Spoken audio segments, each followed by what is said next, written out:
I'm so honored to be standing in this remarkable room that is so close to the heart of any woman who has ever picked up a pen. At the launch of this ever-amazing festival of women writers that you created and have nurtured so magnificently. I'm aware of some very special literary ghosts in this room. And so to speak where they had conversations is really very daunting. But I will try and get over it. And I couldn't speak in this room without first acknowledging the Mount's wonderful executive director, Susan Whistler, who among her many talents and accomplishments has drawn generosity to this institution in ways that has just opened up completely new pathways for its future. It's all right, you can applaud her.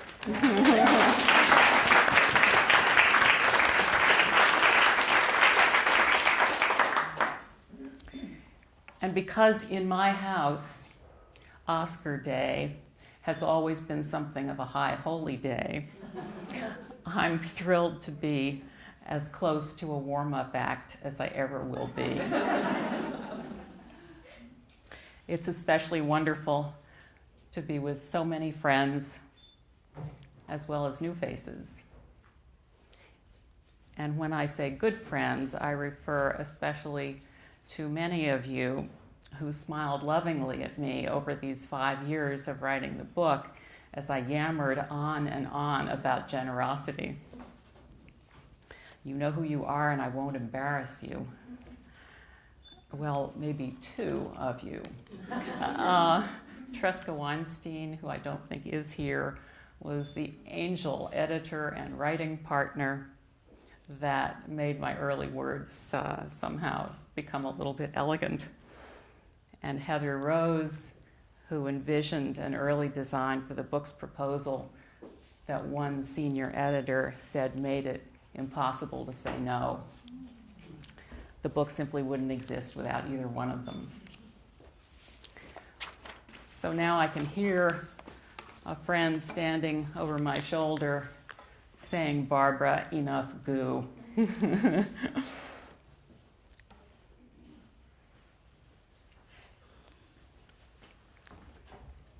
With your indulgence, I'm going to read most of my remarks because extemporaneous is simply something I don't do very well.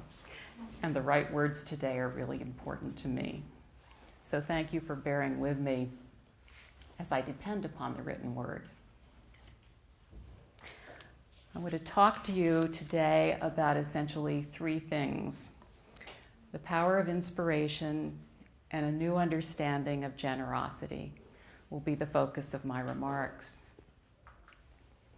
And then, because this is a festival of women writers, I'm assuming you might like me to say a few words about what it's like to write a first book at a certain age with 0 experience and have it accepted, edited, designed, and now marketed and sold by the publisher from heaven. Maybe we'll deal with number 3 in a Q&A so I can really be responsive to what you'd like to hear about that. So first, inspiration. All of my life, inspiration has completely fascinated me. What is it to be inspired in any area of life? In a flash, the heart and mind open, often in the most ordinary moments, to a new way of seeing and being in the world. And yet, try as hard as we may, we can't produce these moments of inspiration at will. That we can learn over time how to create some of the conditions in which they might appear if the stars line up just right. I started my career, as Jenny said, as an art historian specializing in 17th century European painting, a very far cry from a book on generosity. It's a period in art that always fascinated me, particularly because it fostered some great breakthroughs. Everything was changing. Vermeer and Rembrandt in the north, Caravaggio in Italy, and Georges de Latour in France were looking at the world with fresh eyes, and a force and energy and openness that created inspired work and inspired viewers. I look, as I have hundreds of times, at light falling on a white wall in a Vermeer painting. It doesn't get simpler or more complicated than that. And I feel the artist's inspiration. There's really no other word for it. As well as the opening of my own internal vision to a new reality. And no matter how many times I listen to Schubert's final piano sonata, I will always feel a little gasp of amazement at the effect of a simple string of notes following each other in a way that actually opens up the heart to hearing everything differently.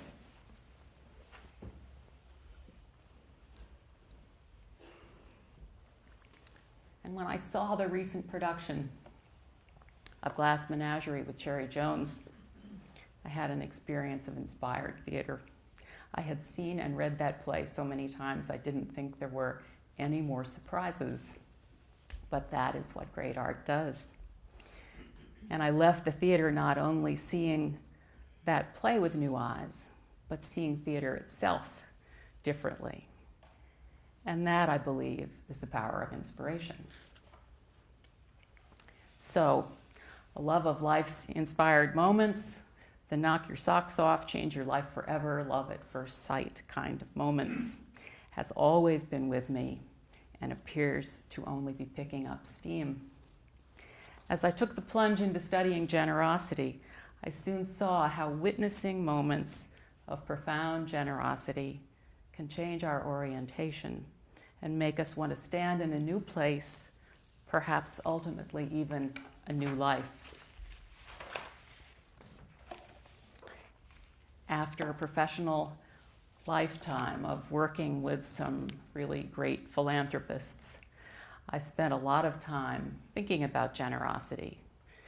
And during these years, for more time than I wished, I was immersed in the world of fundraising for some remarkable institutions, both on staff and as a consultant.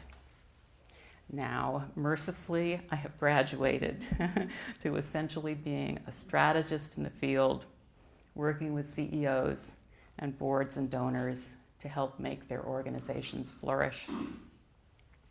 I probably don't need to point out that being a strategist is a whole lot more fun than being in the fundraising trenches. This might be a good point at which to speak somewhat personally about how this former art historian got hooked on the subject of generosity and the path that led to the book. I was lucky enough to grow up in a world of great economic privilege, but it was also a world that felt nearly completely lacking in generosity. My parents were loving, compassionate, well-educated, well-meaning, successful people whom I dearly loved. But they'd not been raised in families noted for their generosity. The generosity gene had apparently passed them by. Neither did I hear talk of neighbors and friends who needed help or the work of any local charities. And this was not just my family. The well-off community in which I grew up in Columbus, Ohio, was pretty unengaged in the 1960s in the world of philanthropy and giving. And for some reason that still remains completely mysterious to me, I was always distressed by this, even a little embarrassed. For as long as I can remember, I've loved the ritual of gift giving, giving things away, working toward opening up possibilities where none seem to exist. So it's no surprise that in my professional life, I've always been drawn to work with philanthropists and inspired leaders who've been guided by extraordinarily generous hearts and who've stepped forward in wonderful ways to make a difference in the world. 5 years ago, through a variety of circumstances, I was able to allow myself to devote some time to studying generosity. What it is, what it isn't, how it manifests, how it changes lives. I became immersed in the stories of extraordinary people, those whom I came to call generosity heroes in the book, who all experienced some sort of aha moment, a lightning bolt of generosity and inspiration that brought it front and center in their lives. At first, I read everything I could simply because the subject interested me so much. Gradually, after a year or two, and to my total astonishment, it became clear that I might just have a book in me. And then 2 years ago, I gave myself the gift of a month-long sabbatical from consulting to climb up to the 3rd floor every morning in my sweatsuit and see if I could bring that book to light. My goal in writing this book was very simple. I believe in the power of inspiration, and I believe that true generosity is inspiring. I want to expand our understanding of what it means to be generous and elevate the conversation. I wanted the book to offer 192 pages of inspirations that might prod the reader into doing that. Beyond readers, from the beginning, I wanted the book to be a gift that readers would give to the generous people in their lives. I wanted it to find its way to desks and coffee tables and bedside tables, as well as beach chairs, pulpits, and meditation cushions. I wanted philanthropists and leaders of our foundations to keep this little book in their homes and offices, turning to it to renew the spiritual engine of their work. I hoped that nonprofit boards and executives would read the book and give it to those who donate to the organizations they lead. And I hoped fundraisers who need all the daily inspiration we can give them, I see some wonderful ones here in the audience, would have this book on their desks and make it a gift to the generous people who light up their work. I wanted to see volunteers given the book as a token of appreciation for all they do.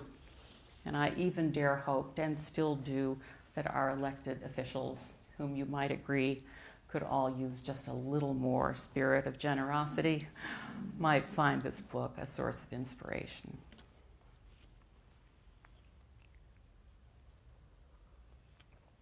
I was lucky enough to work with poets and literature professors to comb the poetry of the last 6 centuries, from Shakespeare and Hafiz to Wendell Berry and Molly Peacock, for some of the best poems on the subject.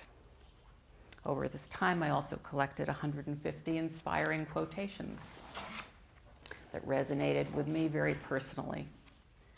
And from the hundreds of stories of generosity I read, I selected 14 generosity heroes to spotlight in short vignettes. And that, quite simply, is the book that resulted. So I'd like to share with you a few of the things that I've learned about generosity over these years of immersion in it.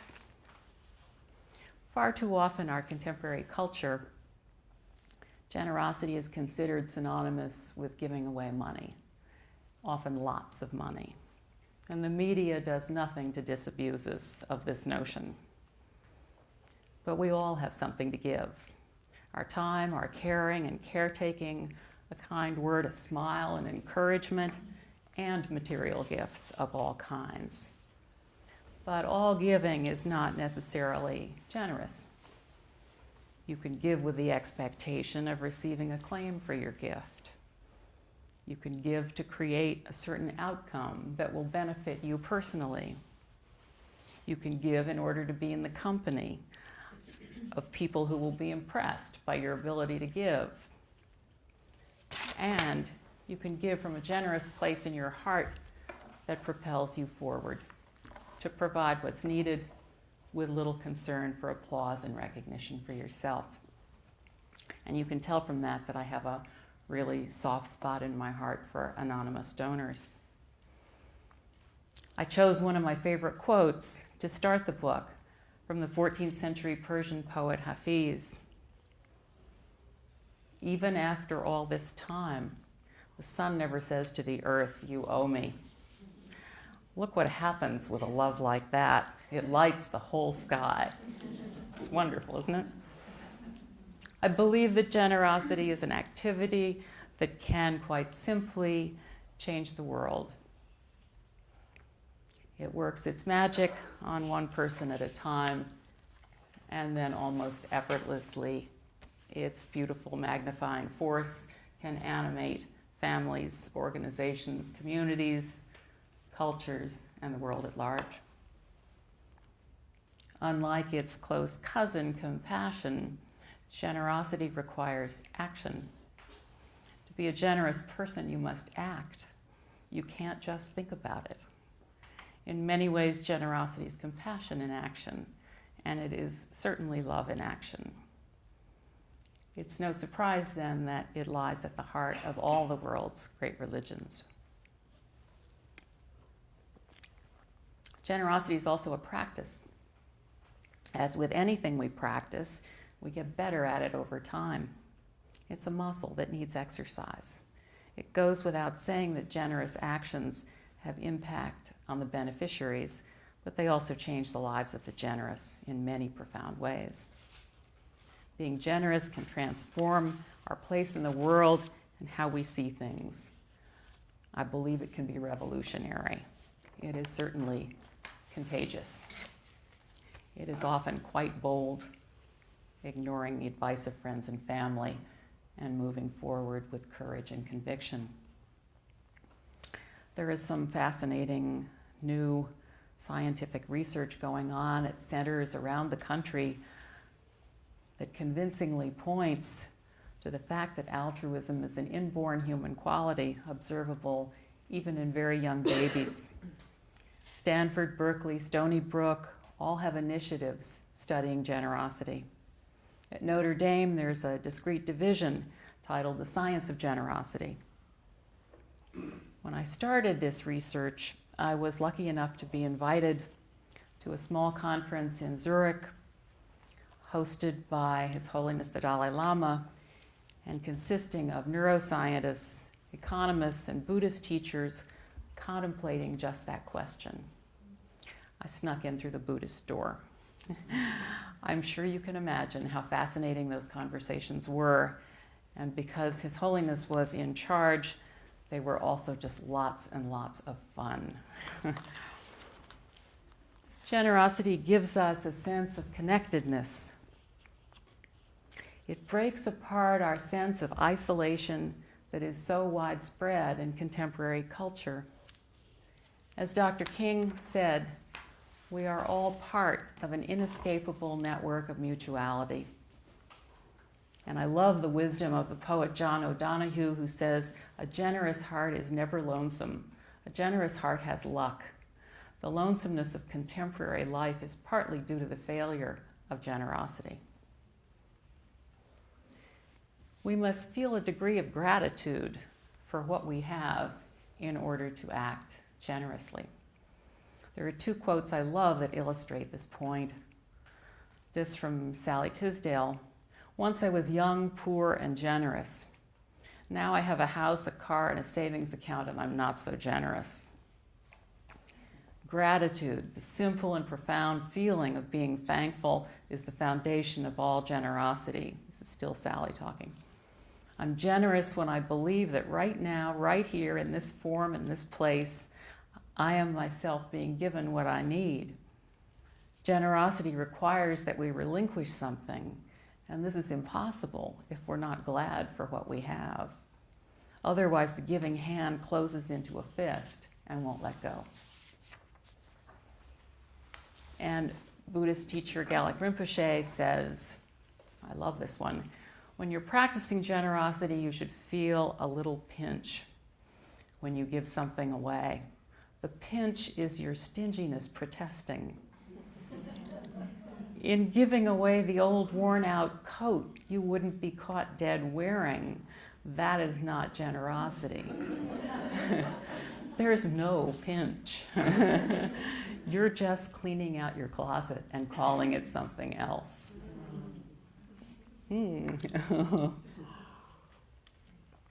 Generosity invites us to put ourselves in another's shoes, see and feel the existence of a pressing need, realizing it's within our power to help, and then act in whatever way we can. It's really as simple as that. The generous angels step forward and ask, how can I help? What do you need? How can we work together to change things? Magnanimous literally means great spirit.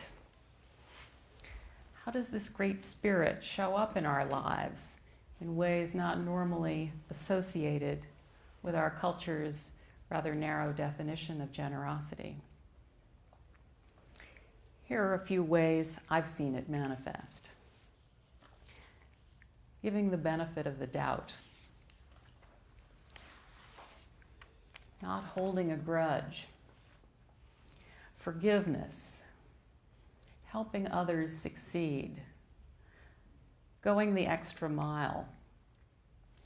Giving to a charity in the name of someone who has wronged you. Giving yourself whatever you need to recharge your batteries. Collaboration over competition. Not grabbing the credit. Standing up for those without strong voices. In business, making useful introductions and connections. Being always open to new ideas. And I believe that generosity lies at the heart of many forms of activism.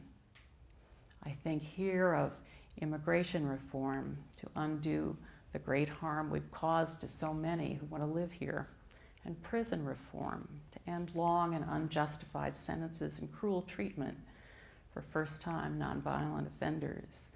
I believe that being an activist for animals is a high form of generosity.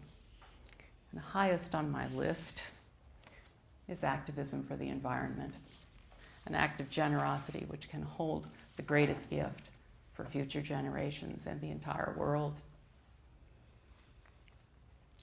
We see generosity at the heart of many of the world's greatest activists. How can we call the work and lives of Aung San Suu Kyi, Gandhi, and Dr. King anything other than incredibly generous? Courageous lives of great conscience, certainly, but the driving engine was generosity for others. And so too the many anonymous lives around us every day. Since finishing the book, I continue to receive and collect stories of astonishing generosity.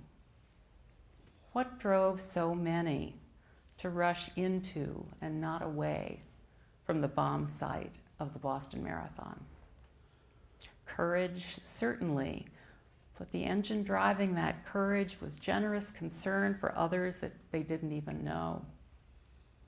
I've also read the most amazing stories of villagers on the Lebanese side of the Lebanon-Syria border, really the poorest of the poor, who have given food and clothing, often their last, and offered a place in their houses to escaping Syrian refugees. They didn't overthink this. It flowed naturally from their hearts.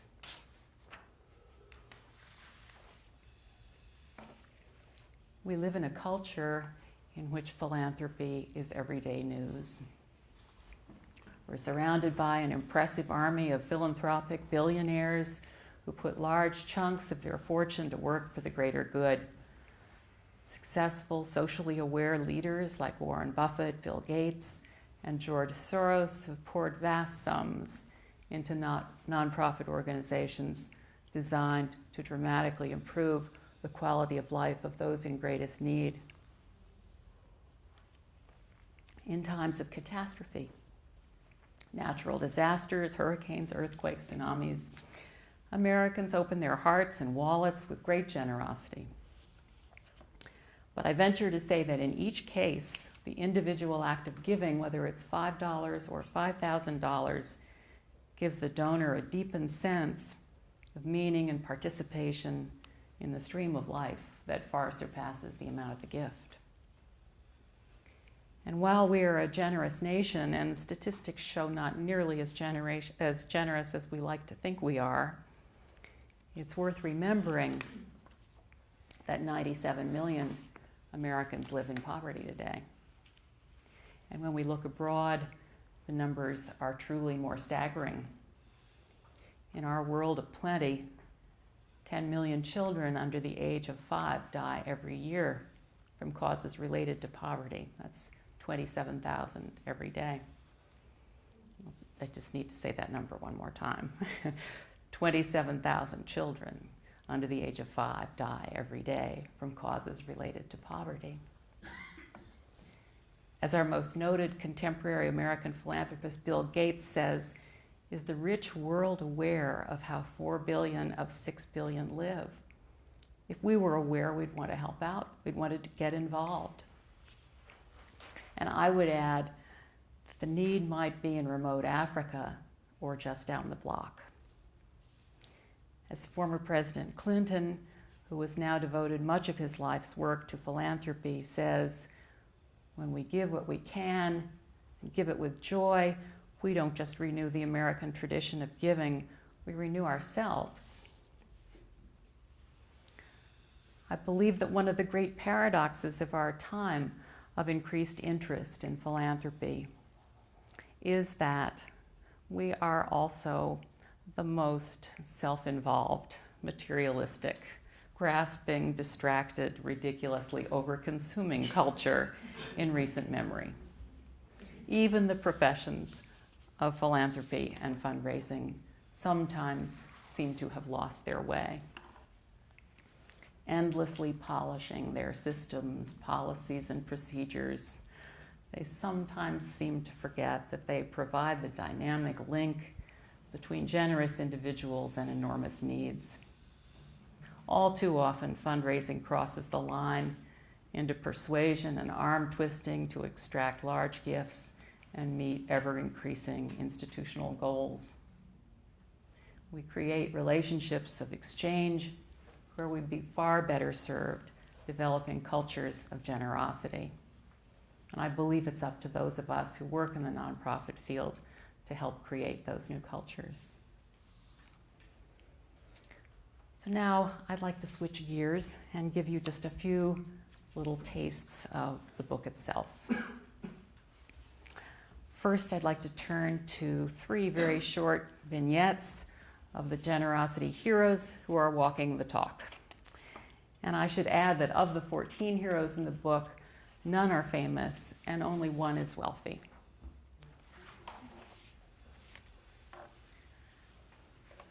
First, the very special Sasha Dichter, who works in New York at the Acumen Fund.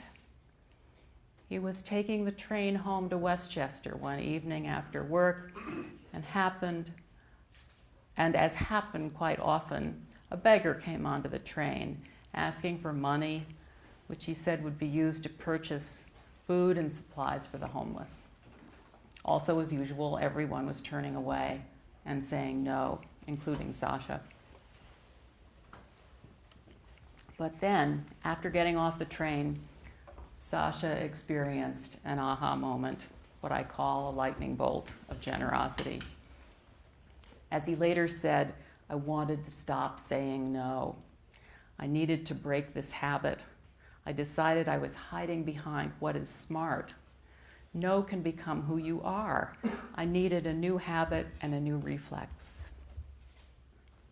On the spot, he decided for the next month he'd answer only yes to any and all requests for money. Beggars, nonprofits, street musicians, mail solicitations, they would all get a yes. And it was December. Yes. So he got a lot of practice addressing the endless stream of year-end appeals in his mailbox. As the month went on, Sasha said he started to feel like a generous person. He soon learned that his experiment was never really about giving money away. What he was giving himself was what he called a chance to test what it felt like to live with a totally different orientation. It was a commitment to take a door that was too closed for my taste and open it wide. At the end of the month, he said he learned just how much people are, this is Sasha speaking, people are hungering for something more in their lives, more connection and more meaning. I'm reminded here of the work of wonderful Wharton business professor Adam Grant, who was profiled in the Times Magazine not long ago.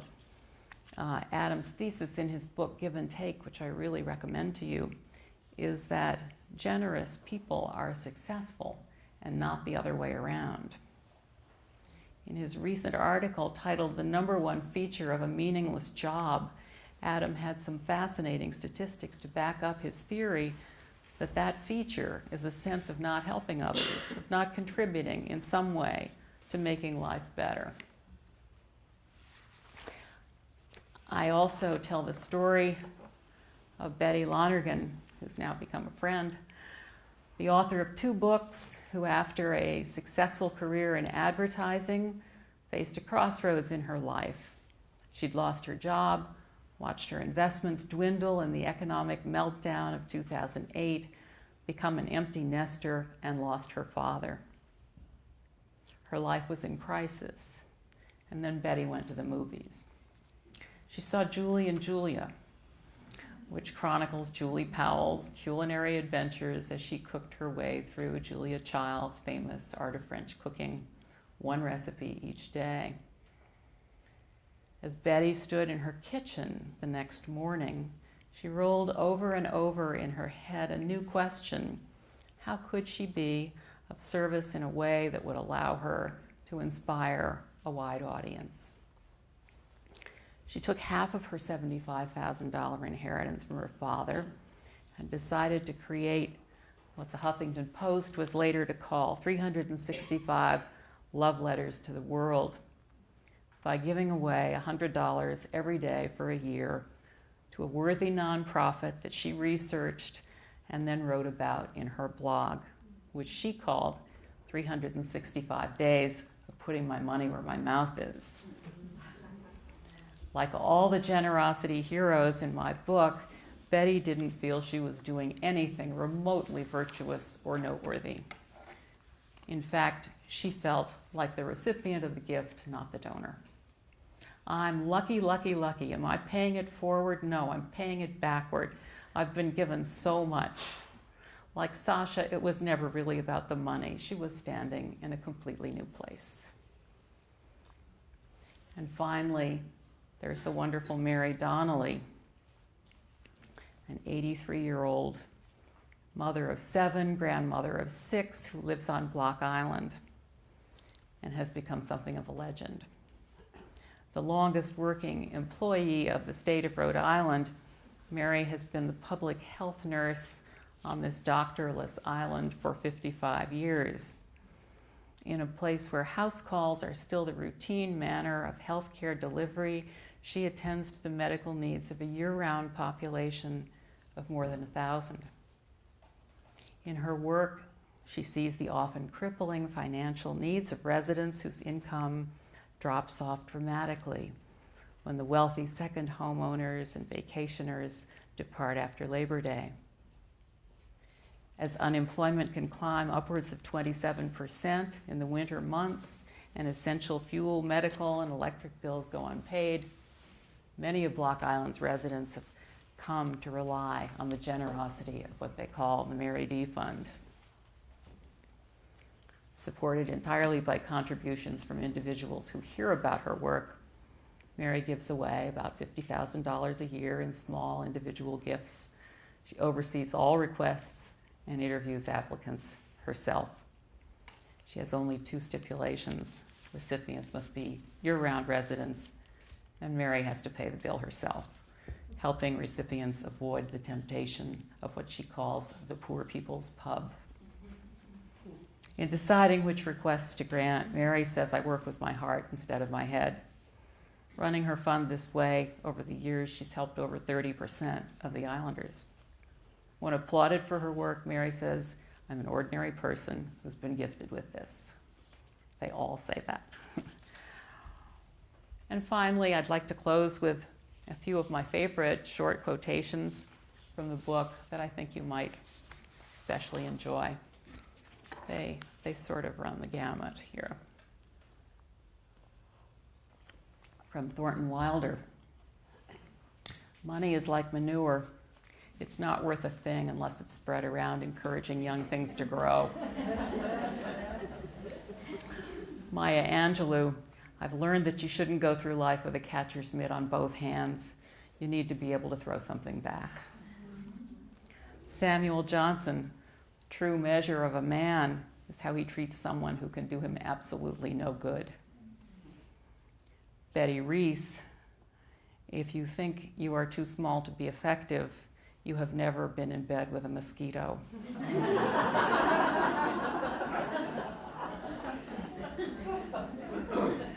Seneca. He who gives when he's asked has waited too long. Henry Ford. The highest use of capital is not to make more money, but to make money do more for the betterment of life. Andrew Carnegie. It's more difficult to give money away intelligently than to earn it in the first place. Winston Churchill, famously, we make a living by what we get, we make a life by what we give. Mother Teresa, if you can't feed 100 people, then just feed one. And one of my favorites, there's a wonderful mythical law of nature that the three things we crave most in life, happiness, freedom, and peace of mind, are always attained by giving them away. That's Peyton Conway March. And finally, it being Oscar Day, one of my favorites from the start of the book, from that great philosopher, lyricist of the 20th century, Oscar Hammerstein, from a song in the Broadway version of Sound of Music, sadly cut from the movie. A bell is no bell till you ring it. A song is no song till you sing it. And love in your heart wasn't put there to stay. Love isn't love till you give it away. Thank you very much.